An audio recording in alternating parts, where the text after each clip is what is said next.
ಜಿ5 ಇರುವಾಗ ನೀವು ನಿಮ್ಮ ನೆಚ್ಚಿನ ಶೋಗಳನ್ನ ಎಂದಿಗೂ ಮಿಸ್ ಮಾಡಿಕೊಳ್ಳುವುದಿಲ್ಲ. ಅದು ಸಂಪೂರ್ಣ ಉಚಿತವಾಗಿ.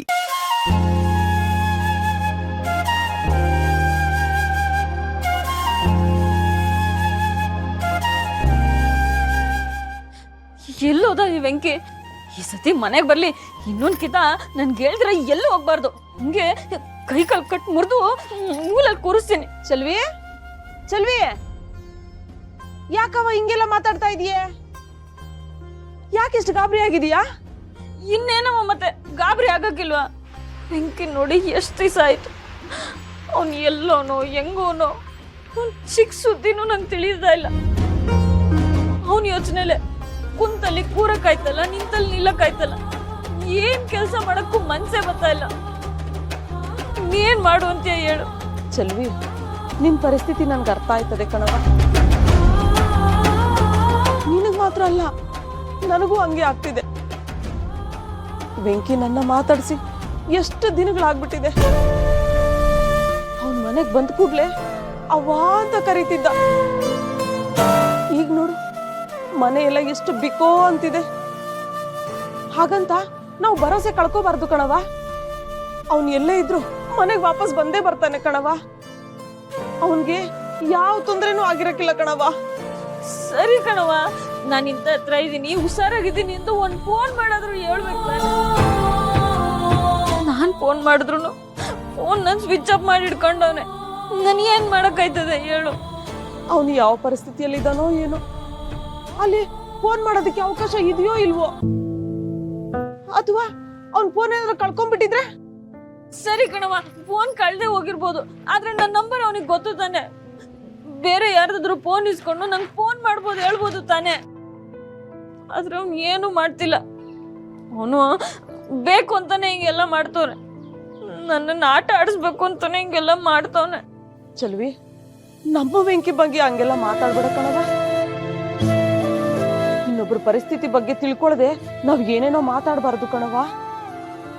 ಅವನ್ ಬಗ್ಗೆನೇ ಯೋಚನೆ ಮಾಡ್ತಾ ಇದ್ರೆ ಮನ್ಸು ಇನ್ನು ಏನೇನೋ ಯೋಚನೆ ಮಾಡತ್ತೆ ಕಣವ.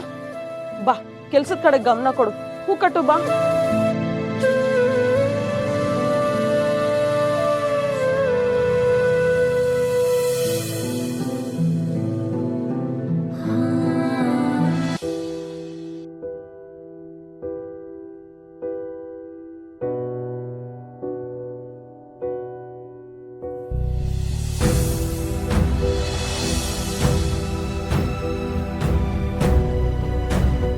ಡಾಕ್ಟ್ರೇ, ಅಮ್ಮನ ಕಂಡೀಷನ್ ಹೇಗಿದೆ? ನೋಡಿ ಶ್ರೀನಿವಾಸ್ ಅವರೇ, ನಿಮ್ಮ ತಾಯಿಯವ್ರನ್ನ ಹೀಗೆ ಮನೇಲಿ ಇಟ್ಕೊಂಡ್ರೆ ಅವ್ರು ಬೇಗ ಗುಣ ಆಗೋ ಚಾನ್ಸಸ್ ಕಡಿಮೆ ಇದೆ. ನಾವು ಕೊಡುವ ಮೆಡಿಸಿನ್ ಆಗಲಿ ಈ ಮನೆ ವಾತಾವರಣ ಆಗಲಿ ಏನೂ ಯೂಸ್ಫುಲ್ ಆಗ್ತಿಲ್ಲ ಅನಿಸುತ್ತೆ. ಡಾಕ್ಟ್ರೇ, ಈ ಥರ ಮನೆ ವಾತಾವರಣದಲ್ಲಿದ್ದರೆ ಅಮ್ಮ ಗುಣ ಆಗ್ತಾರೆ ಅಂತಿದ್ದಕ್ಕೇ ಅಮ್ಮನ ನಮ್ಮನೆ ಕರ್ಕೊಂಬಂದಿದ್ದು. ಇವಾಗ ನೋಡಿದ್ರೆ ಹೀಗೆ ಹೇಳ್ತಿದ್ದಿಲ್ಲ ಡಾಕ್ಟ್ರೇ, ನಂಗೆ ಅರ್ಥ ಆಗ್ತಿಲ್ಲ. ಶ್ರೀನಿವಾಸ್ ಅವರೇ, ನಾನು ಹೇಳಿದ್ದು ಈ ಮನೆ ವಾತಾವರಣ ಜೊತೆಗೆ ಹೆಚ್ಚಿನ ಟ್ರೀಟ್ಮೆಂಟ್ ಅವಶ್ಯಕತೆ ಇದೆ ಅಂತ. ಏನು ಡಾಕ್ಟ್ರಿ ನೀವು ಲಾಸ್ಟ್ ಟೈಮ್ ಬಂದಾಗ ಬೇಗ ರಿಕವರ್ ಆಗ್ತಾರೆ ಅಂತ ಹೇಳಿದ್ರಿ. ಈಗ ನೋಡಿದ್ರೆ ಹೆಚ್ಚಿನ ಟ್ರೀಟ್ಮೆಂಟ್ ಕೊಡಬೇಕು ಅಂತ ಹೇಳ್ತಿದ್ದೀರಾ. ನೀವು ಹೇಳ್ತಿರೋದು ನೋಡಿದ್ರೆ ನಿಮ್ಮ ಟ್ರೀಟ್ಮೆಂಟಲ್ಲಿ ಏನೋ ವ್ಯತ್ಯಾಸ ಇದೆ ಅಂತ ಅನಿಸ್ತಾ ಇದೆ. ನೋಡಿ, ನಮ್ಮ ಟ್ರೀಟ್ಮೆಂಟ್ ಮೇಲೆ ನಿಮಗೆ ನಂಬಿಕೆ ಇಲ್ಲ ಅಂದರೆ ನೀವು ಬೇರೆಯವ್ರನ್ನ ಕನ್ಸಲ್ಟ್ ಮಾಡ್ಬೋದು. ಅಯ್ಯಯ್ಯೋ, ಹಾಗೆಲ್ಲ ಹೇಳ್ಬೇಡಿ ಡಾಕ್ಟ್ರೆ. ಅವನೇನೋ ಹೇಳ್ತಾನೆ, ಬೇಜಾರು ಮಾಡ್ಕೋಬೇಡಿ. ಅದೇನ್ ಮಾಡ್ಬೇಕು ಅಂತ ಹೇಳಿ. ಅಜ್ಜಿಗೆ ಅವ್ರ ಟ್ರೀಟ್ಮೆಂಟ್ ಜೊತೆಗೆ ಸ್ವಲ್ಪ ಥೆರಪಿನೂ ಕೂಡ ಮಾಡಿಸ್ಬೇಕು. ಅದನ್ನು ಮಾಡಿಸಿದ್ರೆ ಅವ್ರು ಬೇಗ ಗುಣ ಆಗ್ತಾರೆ ಅನ್ನೋದು ನನ್ನ ನಂಬಿಕೆ. ಅದಕ್ಕೆ ಏನೇನು ಮಾಡಿಸ್ಬೇಕು ಅಂತ ಲಿಸ್ಟ್ ಕೊಡ್ತೀನಿ. ಅದನ್ನು ನಮ್ಮ ಆಸ್ಪತ್ರೆಯಲ್ಲೇ ಮಾಡಿಸಿದ್ರೆ ಬೇಗ ಗುಣ ಆಗೋ ಚಾನ್ಸಸ್ ಇದೆ. ಸರಿ ಡಾಕ್ಟ್ರೇ, ಅಮ್ಮನಿಗೆ ವಾಸಿ ಆಗುತ್ತೆ ಅಂದರೆ ನಾವೇನು ಬೇಕಾದರೂ ಮಾಡ್ತೀವಿ. ಸರಿ, ನಮ್ಮ ಆಸ್ಪತ್ರೆಗೆ ಬನ್ನಿ, ಅಲ್ಲಿ ಎಲ್ಲ ಡೀಟೇಲ್ಸ್ ಕೊಡ್ತೀನಿ. ಎಷ್ಟು ಬೇಗ ಆಗುತ್ತೋ ಅಷ್ಟು ಬೇಗ ಮಾಡಿಸಿ. ಇಲ್ಲಾಂದರೆ ನಿಮ್ಮ ತಾಯಿಯವ್ರಿಗೆ ವಯಸ್ಸಾಗಿರೋದ್ರಿಂದ ಅವರು ಬೇಗ ರಿಕವರ್ ಆಗೋದು ಕಷ್ಟ ಆಗುತ್ತೆ. ಸರಿ ಡಾಕ್ಟ್ರೆ. ಸರಿ, ನಾನು ಇನ್ನು ಬರ್ತೀನಿ. ಬನ್ನಿ. ಈ ಡಾಕ್ಟ್ರ್ ನೋಡಿದ್ರೆ ಚೆನ್ನಾಗಿ ದುಡ್ಡು ಕಿತ್ಕೊಳ್ಳೋಕ್ಕೆ ಪ್ಲ್ಯಾನ್ ಮಾಡ್ತೀಯಾನೆ ಅನಿಸ್ತಾ ಇದೆ. ಇದೊಂದು ದೊಡ್ಡ ಮಾಫಿಯಾ ಆಗಿಬಿಟ್ಟಿದೆ.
ಸೆಲ್ವಿ ಇನ್ನೊಂದು ಸೈನ್ ಹಾಕವಾ?